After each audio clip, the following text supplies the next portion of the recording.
पता उसी को ही लगता है जिसने खोया है। सांप कुदरत के साथ कोई नहीं जीत पाता। पापा के भी जाने की तैयारी हो रही है, यानी कि मतलब गायों के साथ। आपको तो पता है कि सुबह सुबह पापा गाय के साथ चले जाते हैं। सो इसी के साथ ही ब्लॉग की शुरुआत कर लेते हैं। हेलो दोस्तों, राधे राधे के साथ सब लोग। आई होप कि आप सभी लोग अच्छे होंगे, स्वस्थ होंगे, मस्त होंगे। तो नेपाल को सबै जनालाई नमस्ते ढोक दियो। सबैजना सन्चै हुनुहुन्छ होला। नेपालमा पनि काफी बाढी पहिरो आएर हामीले पनि हिजोको टाइममा भिडियो हेरेको थियौँ। धेरै डर लागिरहेको थियो हेरेर पनि। सो नेपाल में काफ़ी ज़्यादा जो नुकसान हुआ है उसको देखते हुए कहीं ना कहीं पिछले साल हुआ था हमारे यहाँ पे धराली और एक थराली, दो जगह है ना वहाँ पे। और साथ में इस साल हुआ आसाम में और नेपाल में। बहुत बड़ा नुकसान करके गया है ये बारिश का मौसम, बता नहीं सकते। और मैं कल गई थी उकाल इस रीजन्स की वजह से गई थी कि वहाँ पे किसी की डेथ हो रखी थी।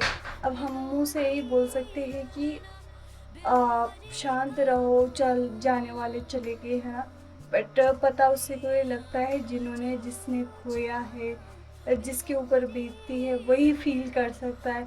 और वहाँ पे मुझे बहुत बहुत बुरा फील हो रहा था। मतलब सब आ रहे थे, रो रहे थे, इमोशनल ना बहुत ही ज़्यादा। और बाकी यहाँ पे बनाते हैं गरबा गरब चाय। पापा पता नहीं क्यों सुबह सुबह ठक ठका रहे। क्या हुआ पापा, क्यों ठक ठका रहे हो? हैं? सांप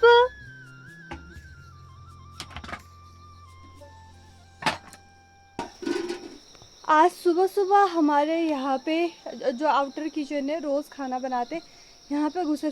पापा ऐसे मत जाओ। हाँ ऐसा कुछ नहीं होता, आपके बोलने से नहीं होता। कैसा कलर का था? काला? काला तो डेंजरस होता है। इनमें तो नहीं चला गया अखरोटों में। सुबह सुबह दोस्तों हमारे आउटर किचन में घुस चुका है सांप, वो भी काले कलर का। और इस साइड में गया था, बोले पापा। सुबह सुबह भी सांप दिखा पापा को। और पिछले बारी भी पता है कहाँ था एक सांप, वो तो ग्रीन कलर का था। चलो उसका तो इतना वो नहीं होता ना। जो ग्रीन कलर का सांप था, पापा यहाँ सीढ़ियों से आए और यहाँ पर कि यहाँ पे था सांप। और हम होते तो हम तो आँख भी नहीं देखते, वॉशरूम वगैरह रात में भी आते तो धम धम करके आके चले जाते। और अभी सुबह सुबह भी हमारे आउटर किचन में सांप घुस गया, वो भी काले कलर का, जो कि बहुत ज़्यादा डेंजरस होता है। और आउटर किचन में तो मैं मस्त बैठी रहती हूँ भाई। आग जला दिया, खाना बना दिया, बस बैठे रहे, इधर उधर भी नहीं देखती मैं। और मुझे अंदर जाने में डर लग रहा है क्योंकि मुझे सांप का फोबिया है। फोबिया, सांप से मुझे बहुत डर लगता है। पापा मिर्ची डाल दो, मिर्ची से भागता है ना सांप। आया तो ये नहीं है, सीधा भी नहीं गया। एक तो हमने लकड़ियां भी ऐसे रखी हुई है ना सारी।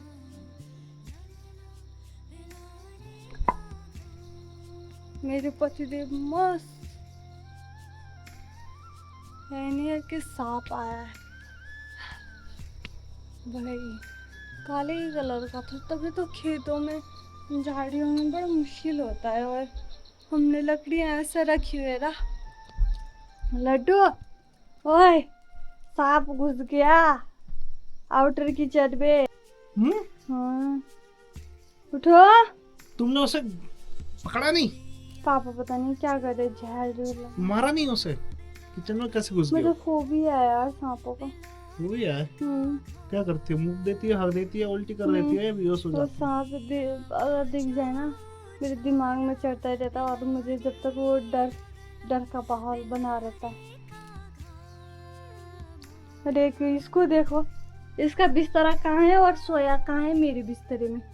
दरअसल ना रात को जब गर्मी लगती है ना, यहाँ पे बैठ जाते हैं हम लोग। और जब ठंड लगती फिर ऊपर चले जाते हैं। तो सांप के डर से यहाँ पर आग जला दिया है आउटर किचन में, ताकि धुएं से सांप जो है वो भाग जाए। तो पापा बोल रहे थे कि यहाँ पर था इस पत्थर में और यहाँ से चला गया इस छप्पर के अंदर यहाँ से ना। क्योंकि मैंने जैसे आपको बोला कि ये आउटर किचन है, खुला किचन है, बंद किचन नहीं है और खेत का ही हिस्सा है, खेत में ही बना रखा है ना। तो कि नेपाल में चल रहा है एक तरीके से ब्लैक डे ही बोल सकते हैं इस चीज़ को ना। और जो शाम को नाइट के टाइम पे न्यूज़ देखा, मतलब मेरी रूह कांप उठी थी। बहुत सारे लोग ऐसे हैं कि जिनकी फैमिली का कोई अभी अता पता भी नहीं है। बहुत सारे, सबसे ज़्यादा मेन जो छोटे बिल्कुल छोटे बच्चे हैं ना, उनको रेस्क्यू किया जा रहा है। बहुत सारी चीज़ें हैं वहाँ पे। अब पता नहीं आगे कह तो ये रहे कि और भी पानी आ सकता है, नदी वगैरह जो भी है। और हमारे घर में ना एक ही चीज़ डिस्कस हो रही है और कल रात से लेके नॉन स्टॉप हम वही वीडियोस देख रहे हैं कि क्या हो रहा है नेपाल में। और मैं अपने रिश्तेदारों को भी बार बार फ़ोन कर रही हूँ। मतलब बहुत ज़्यादा डर का माहौल बन चुका है ना। तो नेपाल में भी कल रात को भी फ़ोन किया, दिन में भी किया था मैंने, कंटिन्यूस मैं कॉल पे लगी हूँ। अब बहुत ज़्यादा खौफ हो रखा है इस टाइम पे ना, बहुत ज़्यादा डर लग रहा है। और आई होप कि जितने भी लोग हैं नेपाल में, जितने भी नदी साइड में बैठे हुए हैं या बसे हुए हैं, आई होप कि आप लोग अपनी सुरक्षा की जिम्मेदारी आप लोगों की खुद की है। क्योंकि अब पानी का बहाव ऐसा है ना कि रोकने से भी नहीं रुकता है ना। इतना खतरनाक, इतना बुरा, ये कुदरत के साथ कोई नहीं जीत पाता है। आदमी के बनाई हुई चीज़ें ना यहीं रह जाती हैं। कुदरत का जब जल पर हुआ है यार, खतरनाक, बहुत ही भयंकर, इतनी तराई मची है कि क्या बताएं। पानी इतना ऊपर तक चढ़ा है, क्या कहाँ से कहाँ चढ़ा है। और कितने शानदार गांव थे नदी के किनारे में। तो आप फोटो जो एक से ये धान के खेत हैं, इतनी जबरदस्त है वहाँ। खेती तो भाई नॉर्मल सी चीज़ है, खेती तो दोबारा हो सकता है। ज़्यादा ये है कि अपनी जान बचाओ भाई। मेरे पास कोई शब्द नहीं है बोलने के लिए, सही में बोलूँ तो। जो वहाँ का माहौल देख रही हूँ, रोज़ बरोज़ हम पापा और मेरा यही डिस्कस चल रहा है कि कल से लेके कि आखिरकार हो क्या रहा है। तो बोलने का मतलब ये है कि परसों इवनिंग से ही जिस तरीके से बाढ़ आई, आई थिंक परसों ही आया ना इवनिंग में, स्टार्टिंग वहीं से हुई। जो कि ग्लेशियर ऊपर से ब्रस्ट हुआ था एंड उसके बाद में जो उसकी झील थी, झील टूटी और फिर आगे डैम भी थे, तो काफ़ी सारे मतलब नुकसान हुए और काफ़ी लॉसेस हुए हैं लाइफ के वहाँ पे। और ख़ास करके मतलब लोग जो हैं, लोग हो गए, बच्चे हो गए ना, टूरिस्ट भी हैं, काफ़ी सारे लोग हैं वहाँ पे जिनके की जान चली गई मतलब उस पूरे के पूरे डिज़ास्टर में। तो अभी के टाइम पे यही कह सकते हैं कि जितने भी लोग हैं वो सब सेफ़ रहें और सेफ़ लोकेशन पे रहना चाहिए। और देखो इतनी, ये सिर्फ एक मतलब ये नहीं है, कई लोग कमेंट करेंगे तो तुम चले जाते ये वो करके ना, मतलब हेल्प वगैरह बाद में सिंपैथी दिखा। देखो सब चीज़ें अपनी अपनी जगह पर होती हैं एंड यही चीज़ बोल सकते हैं अभी के टाइम पे कि बी सेफ़, ठीक है, सेफ़ लोकेशन पर रहें। और काफ़ी सारी वीडियोस भी आ रही हैं वहाँ से निकल के। और आई थिंक मतलब शायद मुझे लगता है इंडिया से भी काफ़ी सारी हेल्प चली गई, इंडिया वगैरह भी जा चुकी है, क्योंकि मैंने अभी थोड़ी देर पहले ही वीडियो देखी थी। और होप सो सब कुछ ठीक हो, जल्दी हो। एंड जो लोगों की जान गई है उनके लिए तो खैर क्या कह सकते हैं, कुछ अभी के टाइम पर शब्द वगैरह कुछ भी नहीं है। और यह है कि आगे फ्यूचर में जैसे कुछ भी हो रहा है, आई थिंक इवन हमारी गवर्नमेंट भी मतलब काफ़ी सारी वार्निंग्स को इग्नोर करती है। बट हर चीज़ से मतलब एक लाइफ लेसन लेना चाहिए कि भाई जब भी वार्निंग आए, कुछ भी हो, तो हर चीज़ पे ध्यान देना चाहिए। उसी का नतीजा देखो, इतना बड़ा डिज़ास्टर है। इवन जैसे उत्तराखंड में भी हुआ था, पिछली वाली धराली में हुआ था, उससे पहले केदारनाथ में हुआ था एंड असम में हुआ भी, असम में हुआ। बट हर कोई ये है ना, गवर्नमेंट उसे हल्के में ले लेती है, मतलब अगली बारी की तैयारी नहीं करती है। बट होप्स हो कि नेपाल में नई गवर्नमेंट है और वो अगली बार इसकी पूरी तैयारी करके रखे। एंड सुनने में तो ये भी आ रहा है कि ऊपर से फिर से झील बोला दोबारा से बन रही है। एंड लोग, मेरे हिसाब से यही है कि लोगों को अभी नदी से दूर करना चाहिए, सेफ लोकेशन पर पहुंचाना चाहिए, है ना। बाकी और क्या कह सकते हैं। और बाकी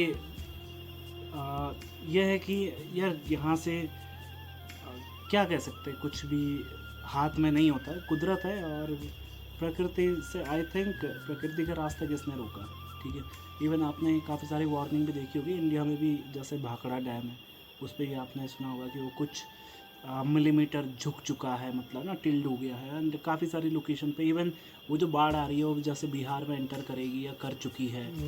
तो अब क्या है कि सब लोग वीडियोग्राफी वगैरह इन सब चीज़ों को देखते हुए ना मज़े ले रहे हैं उन चीज़ों के, कि बाढ़ भाई पानी के नज़दीक जा रहे हैं, या काफ़ी सारी चीज़ें भी देखने को मिल रही है कि कई यार वही है ना, मौका फ़रस भी होते हैं कई लोग ऐसे जो कि मौका का फ़ायदा उठाते हैं। कई भाई सिलेंडर बह के आ रहे लोग उनको लूटने को लगे हैं, काफ़ी सारे, बट वो ठीक नहीं है। तो उसको भी ह्यूमैनिटी को आगे रखना चाहिए और सबका साथ देना चाहिए, सबको साथ मिलकर अभी के टाइम पे काम करना चाहिए, बस यही कह सकते हैं। एंड होप सो फिर से वो जगह रिस्टोर हो और काफ़ी अच्छी तरीके से बसे, फिर से उस जो अभी के टाइम पर सुनामी आई है, सुनामी या डिज़ास्टर आया है, उससे जल्दी ही उभरे। नेपालको भिडियो हेरेर पनि कति धेरै डर लागिरहेछ। नेपालको जतिजना पनि हुनुहुन्छ सुरक्षाकर्मीहरू सबैहरूले आफ्नो आफ्नो आफ्नो कामहरू, आफ्नो जो पनि व्यवस्थाहरू छ राम्रोसँग गरिराख्नु भएको छ। धेरै दुःखको कुरा हो यो हाम्रो नेपालको लागि। हाम्रो नेपालमा यस्तो भयो, 72 सालमा पनि भूकम्प आएर पुरै काठमाडौँ तहस नहस गरेर गएको थियो कतिपय ठाउँमा। यसचोटि बाढी पहिरोले पुरै आधा नेपाल सकियो भन्न सकिन्छ होइन, केही भन्न सकिँदैन। साथीहरू जतिजना हुनुहुन्छ सेफ भएर बस्नु होला। नदी नाला खोलाबाट धेरै टाढा जानु होला, धेरै राम्रो सुरक्षित ठाउँमा बस्नु होला। जो नयाँ सरकार आछ, नयाँ सरकारले पनि धेरै राम्रो आफ्नो कामहरू गरिरहेछ। धेरै जस्तो भिडियोमा नाना भातेहरू भिडियोहरू पनि आइराखे, कसैले के गरे, सबैले आफ्नो सुरक्षा आफै गर्नुहोला। अनि यस्तो नगर्नु, सिलिन्डरको लागि कि सामानको लागि तपाईँहरू आफ्नो ज्यान आफै जोखिममा फाल्दै हुनुहुन्छ। धेरै जस्तो मान्छेहरूले यो गर्नुभन्दा अगाडि आफूलाई एक अर्कालाई सहारा दिनु होला है। त्यो गर्नुभन्दा पनि ज्यान ठुलो हो, सामानहरू त भोलि पर्सि जहिले न तैला कमाइ धमाइ गरेपछि आइहाल्छ। त्यस्तो नगरिदिनु होला। मसँग केही भन्ने कुराहरू केही छैन, राम्रोसँग सेफ भएर बस्नु होला। आज हाम्रो नेपालको लागि ब्ल्याक डे